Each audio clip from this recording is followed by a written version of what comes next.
کے مطابق جو اللہ نے یہاں پر ہمارے ساتھ شیئر کیا ہے، تو اس حوالے سے آپ نے اس میں پڑھا ہے کہ سورہ بقرہ، اس کے اندر اللہ سبحانہ و تعالیٰ نے شروع میں ایمان والوں کا ذکر کیا ہے، اور اس کے بعد اللہ وحدہ لا شریک نے ایمان والوں کا ذکر کرنے کے بعد منافقین کا ذکر کیا۔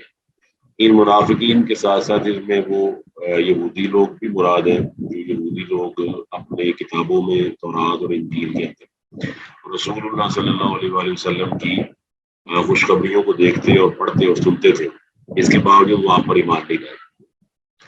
تو کچھ منافقین کا ذکر بھی ہے، پھر منافقین کے گروہوں کا ذکر ہے، اور اس کے اندر آپ نے آخری آیت یہ پڑھی تھی کہ یہ وہ لوگ ہیں جنہوں نے گمراہی لے لی ہے اور ہدایت کو انہوں نے بیچ دیا، یعنی کہ ہدایت کو دے کر گمراہی کو خریدنا، تو یہ ایسی تجارت ہے جو کبھی بھی فائدہ نہیں دیتی۔ اللہ نے فرمایا ہمارا بھی تجارت، ان کی تجارت نے ان کو کوئی فائدہ نہیں دیا، وما کانوا مہتدین، نہ یہ ہدایت والے تھے، کیونکہ ٹیکنیکلی بھی آپ کو معلوم ہے، لاسٹ ٹائم آپ کو سے بات شیئر ہوئی تھی کہ جو چیز ہلکی ہے اور ایک چیز بھاری ہے، تو ایک وزن ہے اور ایک اس کی کوالٹی ہے اور ایک اس کی پرائس ہے۔ سونا جو ہے وہ اگرچہ وزن میں ہلکا ہے، لیکن وہ پرائس کے لحاظ سے بہت اونچا ہے، لوہے سے یا تانبے سے یا کاپر سے، تو لہٰذا ہدایت بہت بڑی چیز ہے، چاہے وہ کم ہی کیوں نہ ہو تعداد میں، اور ضلالت انتہائی بدترین چیز ہے، چاہے وہ زیادہ ہی کیوں نہ ہو۔ اس لیے اللہ تعالیٰ فرماتا ہے کہ لا یستوی الخبیث والطیب، یہ خبیث اور طیب چیز جو ہے وہ کبھی بھی برابر نہیں ہو سکتی۔ ولو اعجبک کثرت الخبیث، اگرچہ دنیا کے اندر تمہیں کثرت خبیث کی کثرت ہی کیوں نہ ہو رہے، اس کے باوجود بھی وہ کبھی بھی تمہارے لیے فائدہ مند ثابت نہیں ہوگی۔ جی واضح ہو گیا جی اس کا؟ جی کلاس جی سر۔ اچھا ہاں جی، اب اگلی آیت شروع کرتے ہیں کہ اللہ فرماتا ہے مثلا، اب اس کا نا اگلی آیات پڑھنے سے پہلے آپ نے سینیریو اس کا ذہن میں رکھنا ہے۔ بیک گراؤنڈ یہ ہے کہ رسول اللہ صلی اللہ علیہ وآلہ وسلم ساری کائنات کے نبی بنا کر بھیجے گئے، اور آپ کو منافقین نے تنگ کیا، یہودیوں نے آپ کے راستے کے اندر رکاوٹیں کھڑی کی، اس طرح کافروں نے، مشرکین نے، تو یہاں پر یہیں سے مثال شروع ہوتی ہے۔ اللہ فرماتا ہے مثلہم، ان کی مثال ایسی ہے۔ اچھا اب یہاں پر ایک بات یہ سمجھنے والی، قرآن مجید کئی مثالوں سے بھرا ہوا ہے، اور اس پر بڑی بڑی کتابیں لکھی گئی ہیں، مثال القرآن کے نام سے قرآن کی مثالیں، اسی طرح مثال الحدیث کے نام سے بڑی کتابیں لکھی گئی ہیں۔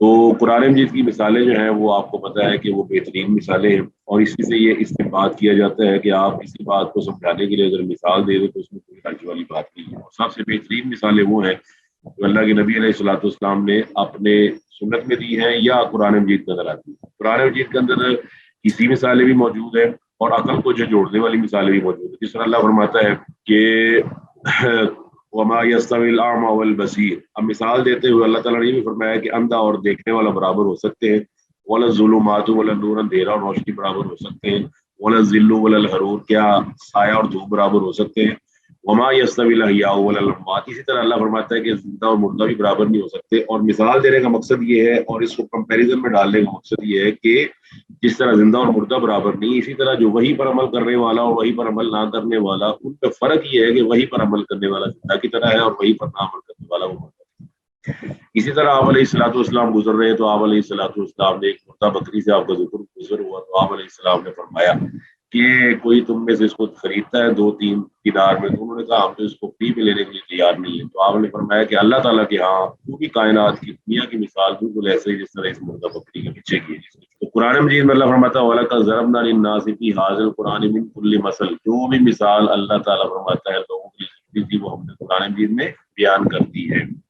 تو اس کا مطلب یہاں سے ایک مسئلہ یہ واضح ہوتا ہے کہ جب کوئی استاد آپ کو پڑھائے یا آپ کسی کو سمجھائیں تو آپ اس کے اندر مثال دے سکتے ہیں۔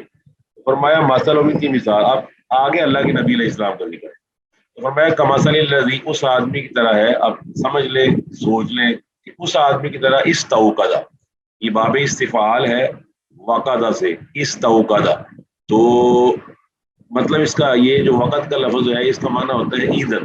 یہ جس طرح قرآن مجید کے اندر آتا ہے نا وقودها الناس والحجارہ، یا ایھا الذین آمنوا قوا انفسکم واہلیکم نارا وقودها الناس والحجارہ، یہ بھی تھوڑی دیر بعد آیت آئے گی، اس کے اندر بھی یہ لفظ موجود ہے۔ تو وقود یا وقت اس کا مطلب ہوتا ہے ایندھن، اس کا تعلق ہے ایندھن کے ساتھ۔ اللہ فرماتا ہے کہ اس آدمی کی طرح جس نے آگ جلائی۔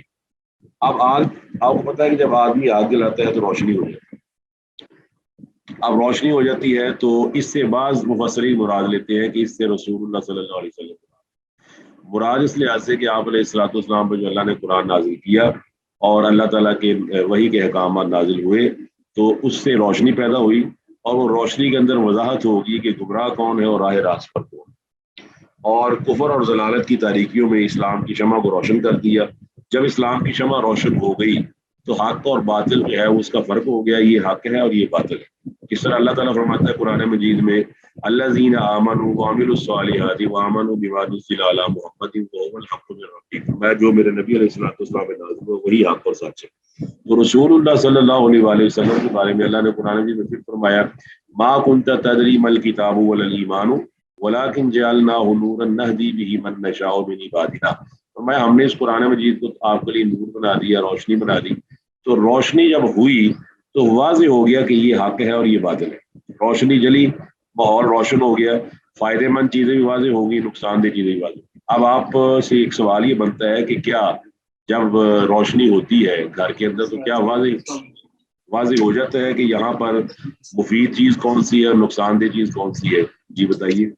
جب آپ روشنی کرتے جی آپ نے دیکھا ہوگا کہ جس طرح اگر آپ نے سائنس پڑھی ہوئی ہے وہ اس کے اندر یہ ریفلیکشن اور ریفریکشن کے رولز ہیں کہ لائٹ ریفلیکٹ کرتی ہے، تو جب آپ اور سوراخ سے گزر جاتی ہے ہلکا سا سوراخ ہو تو لائٹ ادھر پاس کر جاتی ہے، اور جہاں جہاں پاس کرتی ہے وہاں کے ماحول کو روشن کر دیتی ہے۔ اور آپ کو پتا ہے آپ اس لیے اندھیرے سے گھبراتے ہیں کہ اندھیرے کے اندر چیزیں واضح نہیں ہوتی، تو ہاتھ کو ہاتھ سجائی نہیں دیتا، پتہ نہیں چلتا کہ رسی ہے یا سانپ ہے، پتہ نہیں چلتا کہ بجلی کا بٹن کدھر ہے، کس کو دباؤں۔ اور اسی طرح اللہ تعالیٰ فرماتا ہے فلما اضاءت، جب اللہ وحدہ لا شریک فرماتا ہے اضاءت، نار آپ کو پتا ہے مؤنث سمائی ہے، گرامر کے لحاظ سے نار مؤنث ہے، اور یہ ان 16 الفاظ میں سے ہے جسے قرآن مجید نے مؤنث استعمال کیا ہے، اسے کہتے ہیں مؤنث سمائی۔ تو مؤنث کے ساتھ مؤنث کا اضاء سے بن گیا اضاءت، جس سے ضرب ضربا ضربوا ضربت، اضاء سے بن گیا اضاءت، یعنی کہ جب اس آگ نے روشن کر دیا ما حولہ۔ اب ما حول کا لفظ آپ عام سنتے ہیں، اردو میں بھی استعمال ہوتا ہے ماحول، ہمارا ماحول جسے آپ انگلش میں ایٹماسفیئر کہتے ہیں۔ جی ماحول کا لفظ آپ نے سن رکھا ہے نا؟ جی ماحول کا لفظ سنا ہوا نا آپ نے؟ جی جی سر سنا ہوں۔ اچھا، اب ماحول کا مطلب ہوتا ہے وہ چیزیں جو آپ کے ارد گرد ہیں، ہمارا ماحول، ہمارا ایٹماسفیئر، ہماری رہنے کی جگہ کے دائیں بائیں جو لوگ رہتے ہیں، یہ جس طرح کا ایٹماسفیئر اسے کہتے ہیں۔ تو فرمایا روشنی، اور آپ کو پتہ ہے کہ جب روشنی ہوتی ہے تو سب سے زیادہ وہ اپنے قریبی چیزوں کو زیادہ منور کرتی ہے۔ تو فلما آزاد، جب وہ آگ نے روشن کر دیا ما حولہ، جو اس کے ارد گرد تھا، اللہ فرماتا ذہب اللہ بنورہم، تو اللہ تعالیٰ ان کے نور کو لے گیا، وترکہم، اور انہوں نے چھوڑ دیا فی ظلمات لا یبصرون، کہ ان کو کچھ نظر نہیں آ رہا۔ اب مسئلہ یہ ہے کہ اس کی نسبت اللہ تعالیٰ کی طرف اللہ نے کی ہے خود، اس کی وجہ یہ ہے کہ آپ کو پتہ ہے قرآن مجید کے اندر آتا ہے واللہ خلقکم وما تعملون، اور بعض اوقات آپ نا اس کی ذرا فعل کو یہ سمجھنا، آپ نے فعل کی نسبت کس طرف کی جاتی ہے، بعض اوقات فعل کی نسبت اصل فاعل کی طرف ہوتی ہے، اور بعض اوقات اس فاعل کے اندر پیچھے ایک فاعل ہوتا ہے اس کی طرف ہوتی ہے۔ مثلا آپ کہتے ہیں گاڑی نے اس کے کچل دیا، اب جب آپ کہتے ہیں نا گاڑی نے اسے کچل دیا تو اس سے کیا مراد ہوتا ہے؟ گاڑی نے کچلا ہے یا ڈرائیور نے کچلا ہے؟ گاڑی ہے نہیں، تو اگر کوئی آدمی کے ڈرائیور نے کچلا ہے تو اس کی بات درست ہے یا نہیں؟ اس کی بات بھی درست ہے، اس کی بات بھی درست ہے، بالکل ٹھیک ہے۔ یہاں پر اصل میں ایک فعل ایسا ہوا ہے کہ فعل ہوا، فعل کرنے والا ڈرائیور ہی ہے، اس میں کوئی شک والی بات نہیں، اور مارا گاڑی لگ گئی، گاڑی نے، اب کوئی آدمی نسبت کر دے گاڑی کی طرف تو وہ بھی درست کہہ رہا ہے، اور کوئی آدمی نسبت کر دے ڈرائیور کی طرف، تو اصل بات تو آپ کو پتہ ہے کہ اصل مقدمہ تو ڈرائیور کے خلاف ہی ہوگا۔ اللہ تعالیٰ کی قرآن کا اصول یہ ہے کہ اللہ تعالیٰ نے پہلے ہمیں یہ بات سمجھا دی ہے کہ اللہ تعالیٰ نے انسان کو اختیار دیا، اور جب انسان کو اختیار دیا تو انسان جو بھی غلط کام کرتا ہے اللہ تعالیٰ کی مشیت کے تحت ہی کرتے ہیں، لیکن اللہ کی اس میں رضا شامل نہیں ہوتی جب وہ غلط کام کرتا ہے۔ مشیت اللہ کی ہوتی ہے کہ اللہ اس کو موقع دیتا ہے، جس طرح آپ کو آپ کا ایگزامینر، آپ کا ممتحن 3 گھنٹے دیتا ہے پرچے کے اندر، اور آپ نے نوٹ کیا ہوگا اگر آپ matric F A B A M A کے پیپر سے گزرے ہیں تو آپ کو معلوم ہوگا کہ ممتحن جب آپ کا پیپر لیتا ہے تو آپ کے دائیں بائیں جو بھی آپ کا نگران ہے وہ آپ کی غلطی پر آپ کو ٹھوکتا نہیں، بلکہ آپ کو پورا موقع دیتا ہے کہ آپ 3 گھنٹے پورے کریں۔ ٹھیک ہے جی، سمجھ آ گئی اس بات کی؟ جی کلاس میری بات سمجھ آ گئی آپ کو؟ جی سر۔ تو یہاں اللہ تعالیٰ نے اصل میں نا ان کو اللہ تعالیٰ نے اختیار دیا تھا دائیں طرف جانے کا بھی بائیں طرف جانے کا، من شاء منکم جو تم میں سے چاہتا ہے فلیؤمن ومن شاء فلیکفر، جو چاہتا ہے ایماندار بن جائے، جو چاہتا ہے کافر بن جائے. انا ہدیناہ السبیل اما شاکرا و اما کفورا، ہم نے بتا دیا سیدھا راستہ ہی ہے، جس کا جی چاہتا ہے سیدھے راستے پر آ جائے، جس کا جی چاہتا ہے برے راستے پر آ جائے. تو اللہ سبحانہ و تعالیٰ کی مرضی سے ہی فعل صادر ہوتے ہیں، ورنہ آدمی تو اپنا ہاتھ تک نہیں اٹھا سکتے. لیکن چونکہ انسان نے اپنے اختیار سے اس چیز کو اڈاپٹ کیا، چوز کر لیا، لہٰذا اللہ تعالیٰ نے اس میں یہاں اپنی طرف کر لیا کہ صاحب اللہ بنورہم، اللہ تعالیٰ ان کے نور کو لے گیا، وترکہم، اور لے اس لیے گیا کہ وہ خود چاہتے تھے، یعنی کہ وہ خود چاہتے تھے تو اللہ تعالیٰ نے ان کے لیے ویسا ماحول بنا دیا. وترکہم، اور انہیں چھوڑ دیا فی ظلمات، ان اندھیروں میں، لا یبصرون، وہ دیکھ نہیں سکتے. اس کا مطلب یہ وہ منافقین ہیں جو پہلے شرک کی تاریکی میں تھے، مسلمان ہوئے، روشنی میں آ گئے، پھر ان کو حلال پتہ چل گیا، حرام پتہ چل گیا، مفید چیزیں پتہ چل گئی اور غیر مفید چیزیں پتہ چل گئی. تو اس کے بعد سارا کچھ پہچاننے کے باوجود وہ کفر اور نفاق کی طرف واپس لوٹ گئے. جب وہ کفر نفاق، تو صاحب کو پتا ہے کفر بھی اندھیرا ہے اور نفاق بھی اندھیرا ہے، بدعت بھی اندھیرا ہے، شرک بھی اندھیرا ہے. جبکہ اللہ تعالیٰ فرماتا ہے قرآن مجید میں اللہ ولی الذین آمنوا یخرجہم من الظلمات الی النور، کہ اللہ تعالیٰ ولی بن جاتا ہے ایمان والوں کا. اب اللہ تعالیٰ ایمان والوں کو ولی اس لیے بنتا ہے کہ ایمان والے نیک عمل کرتے ہیں، لہٰذا اللہ تعالیٰ پھر اپنے ذمہ یہ بات لے لیتا ہے کہ ان کے ماحول کو درست کر دے، ان کے لیے راستے کو آسان کر دے.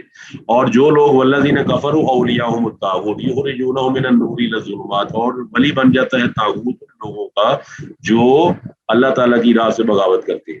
تو لہٰذا یہ لوگ مسلمان ہوئے، روشنی میں آئے، حلال کو پتہ چل گیا، حرام کا پتہ چل گیا. اس سے وہ یہودی بھی مراد ہے جو یہودیوں کے اس وقت وہاں پر سرزمین عرب میں موجود تھے، وہ بھی جانتے تھے کہ محمد رسول اللہ صلی اللہ علیہ وسلم سچے نبی ہیں. ان کا ذکر تورات میں بھی ہے. اللہ تعالیٰ فرماتا ہے نا سورہ اعراف میں آیت نمبر 157-58 میں، یجدونہ مکتوبا عندہم فی التوراۃ والانجیل، کہ وہ آپ علیہ الصلوۃ والسلام کو یجدونہ پاتے ہیں، لکھا ہوا پاتے ہیں، مکتوبا فی التوراۃ والانجیل، وہ ان کے پاس جو تورات اور انجیل اس میں لکھا ہوا پاتے ہیں. اس کے باوجود وہ کفر اور نفاق کی طرف لوٹ گیا. تو صاف ظاہر ہے ساری روشنی جو ہے وہ چلی گئی. یہ حصی مثال بھی ہے. آگے فرمایا حسم، سم جمع ہے اسم کی، اور اسم کا مطلب ہوتا ہے جو آدمی سن نہ سکتا ہو. بکم جمع ہے ابکم کی، اور ابکم کا مطلب ہوتا ہے جو آدمی بول نہ سکتا ہو. امی جمع ہے اعمیٰ کی، اور اس کا مطلب ہے جو آدمی دیکھ نہ سکتا ہو. اس کا مطلب ڈیف ہے اور ڈمب ہے اور بلائنڈ ہے. یعنی کہ اللہ فرماتا ہے سم بکم عمی فہم لا یرجعون، یہ لوگ بہرے گونگے اندھے ہیں تو یہ واپس نہیں لوٹیں گے، ان کو معلوم نہیں ہے لوٹنے کا طریقہ کار کیا ہے. اچھا اب یہ آپ ترتیب دیکھ سکتے ہیں. ترتیب میں یہ چیز ہے کہ سب سے پہلے بہرے کا ذکر کیا ہے، پھر گونگے کا ذکر کیا ہے، پھر اندھے کا ذکر کیا ہے. اب اس کے اندر بھی نا کافی ساری تفصیل. آپ کو میں نے بتایا ہوا ہے سم بکم عمی فہم لا یرجعون، سم کا مطلب ہے وہ آدمی جو unable to listen، سن نہیں سکتا. اچھا اب آپ کو سب معلوم ہے، فزیکلی آپ کو پتہ ہے کہ آپ کو اللہ تعالیٰ نے زبان دی ہے، لیکن آپ اپنی زبان کو بند کر سکتے ہیں کیونکہ آگے اللہ نے آپ کو ہونٹ عطا کر. اللہ تعالیٰ فرماتا ہے کٹھے ذکر کیا اللہ تعالیٰ نے، الم نجعل لہ عینین ولسانا وشفتین. اللہ فرماتا ہے کہ ہم نے زبان دی، وشفتین، اور دو ہونٹ دی. اب آپ سے یہ سوال ہے کہ اگر دونوں ہونٹوں کو کس کے بند کر لیا جائے تو کیا زبان بول سکتی ہے؟ نو سر، نہیں بول سکتی. اچھا اسی طرح آگے فرمایا اومیون، اومیون کا مطلب ہوتا ہے اندھا. اندھا جمع ہے اعمیٰ کی. قرآن مجید کے اندر اعمیٰ کا لفظ بھی آیا ہے، عبس وتولی ان جاءہ الاعمیٰ. عبداللہ بن ابن ام مکتوم رضی اللہ تعالیٰ عنہ کا ذکر ہے 3ویں پارے میں. تو اعمیٰ کہتے ہیں اندھے کو. اب آپ کو پتہ ہے اندھا جو آپ کی آنکھیں ہیں، اس کے بھی اللہ تعالیٰ نے آپ کو گیٹس یعنی دروازے دیے ہوئے ہیں، جو دروازے جنہیں پپوٹے کہتے ہیں. تو آپ اگر اپنے جو اوپر آپ کے پپوٹے ہیں اگر ان کو بند کر لیں تو صاف ظاہر آپ نظر نہیں آپ کو آئے گا. کیا خیال ہے؟ جی سر بالکل نظر نہیں آئے گا. اچھا آپ ٹیکنیکلی دیکھ لیں کہ زبان ہے تو اس کو بند کرنے کا بھی دروازے اللہ نے لگا دیے. ہونٹوں کو بند کرے زبان نہیں کھلے. آنکھیں ہیں، آنکھوں کو آگے اللہ تعالیٰ نے پردے لگا دیے. اگر وہ پردے بند کر لیے جائیں تو آنکھیں دیکھ نہیں سکتی جس طرح رات کو سوئے ہوتے ہیں. لیکن آپ کو پتہ ہے کہ جو آپ کے کان ہیں ان کی ایک خاص خصوصیت ہے. ایکسیپشن یہ ہے کہ کان کے دروازے کوئی نہیں، کان ہمیشہ کھلے رہتے ہیں. از اٹ رائٹ اور رانگ؟ آپ کوئی آرٹیفیشل چیز تو یوز کر سکتے ہیں، کوئی روئی رکھ لیں اندر یا کوئی اور چیز رکھیں اپنے کان بند، لیکن آپ کو پتہ ہے پہلی خصوصیت یہ ہے کہ کان جو ہے وہ آپ ویسے نہیں بند کر سکتے جس طرح آپ اپنی آنکھیں یا اپنا زبان کو بند کر سکتے ہیں. کیا آپ اس سے ایگری کرتے ہیں جی؟ اچھا اب دوسرا نمبر یہ آئے گا کانوں کی ایک اور خصوصیت ہے. آنکھیں صرف سامنے دیکھ سکتی ہیں مگر پیچھے نہیں دیکھ سکتی. ٹھیک ہے جی. آنکھیں صرف سامنے دیکھ سکتی ہیں مگر پیچھے نہیں دیکھ سکتی. لیکن آپ کو پتا ہے آپ کے کان سامنے کی آوازیں بھی سن سکتے ہیں, دائیں کی آواز بھی سن سکتے ہیں, بائیں کی آواز بھی سن سکتے ہیں, اور پیچھے کی آواز بھی سن سکتے ہیں. اور ہو سکتا ہے آپ کے کان ان آوازوں کو بھی سن سکتے ہیں جو ساتھ والے گھر سے آ رہی ہو, لیکن آپ کو ان کا پتہ نہ ہے کہ کون بولنے والا ہے. یعنی کہ بولنے والے کی شکل تو آپ نہیں دیکھ پا رہے, لیکن اس کی آواز آپ کو سمجھ آ رہی ہوتی ہے اور آپ پوری طرح سمجھ رہے ہوتے ہیں کہ کیا کہہ رہا ہے. کیا یہ بات سے بھی آپ ایگری کرتے ہیں؟ یس سر. یہ بعض یہ اسٹوڈینٹس اپنا نا مائکرو فون بند کر لیا کریں, کائنڈلی آپ کی مہربانی. بار بار کہتا اچھا نہیں لگتا, اپنا مائکرو فون ذرا غور سے سن لیا کریں تاکہ نا یہ چیزیں ہمارے ذہن میں جم جائیں. آپ دیکھیں سب سے پہلے اللہ نے کان کا ذکر کیا ہے, تو کان چاروں سمت میں سنتے ہیں. اس کا مطلب ہے کہ ہمیں بہت زیادہ سوچنا چاہیے سننے کے بارے میں کہ ہم سنیں.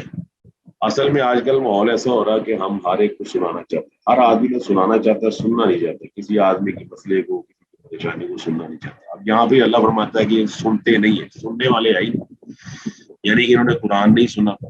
اور اللہ تعالیٰ نے جہاں آپ کا ذکر کیا ہے, آپ کی پیدائش کا ذکر کیا ہے, ہم سب کی, اللہ نے فرمایا واللہ اخرجکم من بطون امہاتکم لا تعلمون شیئا وجعل لکم السمع. سب سے پہلے اللہ تعالیٰ نے پیدائش کے بعد ذکر کیا کہ اللہ نے تمہارے کان بنائے. تو اس کا مطلب ہے کہ ہمیں کانوں کو زیادہ استعمال کرنا چاہیے اور زبان کو کم استعمال کرنا چاہیے. ٹھیک ہے جی. اس سے مسئلہ کافی حد تک ہمارا حل ہو جائے گا. آج کل یہ ہو رہا ہے کہ ہم زبان کو زیادہ اور کانوں کو کم استعمال کرتے ہیں, کیونکہ بعض لوگ تو کانوں کو بالکل استعمال نہیں کرتے. یہ لوگ بھی ایسے ہیں کہ جنہوں نے اپنے کانوں کو استعمال نہیں کیا. دوسرا اس میں مسئلہ یہ نکلتا ہے کہ یہ اس طرح کے فزیکل بہرے گونگے اندھے نہیں ہیں. اس کی وجہ یہ ہے کہ ان کو سب کچھ معلوم ہے, لیکن یہ قرآن مجید سے بہرے ہیں, قرآن مجید پڑھنے سے گونگے ہیں, اور قرآن مجید دیکھنے سے اندھے ہیں. پھر یہ قرآن مجید کے اصول اور ضابطوں کے بارے میں بہرے گونگے اور اندھے, کچھ علم نہیں. باقی ساری دنیاوی چیزیں اللہ فرماتا ہے یعلمون ظاہرا من الحیات الدنیا وهم عن الآخرۃ هم غافلون.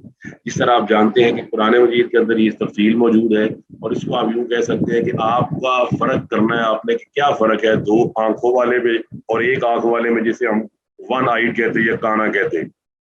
جو شخص کانا ہوتا ہے جس کی ایک آنکھ ہوتی ہے اور جس کی دو آنکھیں ہوتی ہیں, کیا بتائیے دونوں برابر ہوتے ہیں یا دونوں میں فرق ہے؟ تو اب یہاں پر یہ سمجھنے والی بات یہ ہے کہ ہمارا جو دنیاوی علم ہے نا, موجودہ جو ہمارا نظام ہے, یہ کانا ہے یعنی کہ ون آئیڈ ہے. اس نے دنیا کی طرف نظر کی ہوئی ہے اور آخرت سے بالکل غافل ہے. آخرت کی طرف سے ان کی آنکھ ختم ہو چکی ہے, آخرت کی طرف ان کا دھیان نہیں ہے.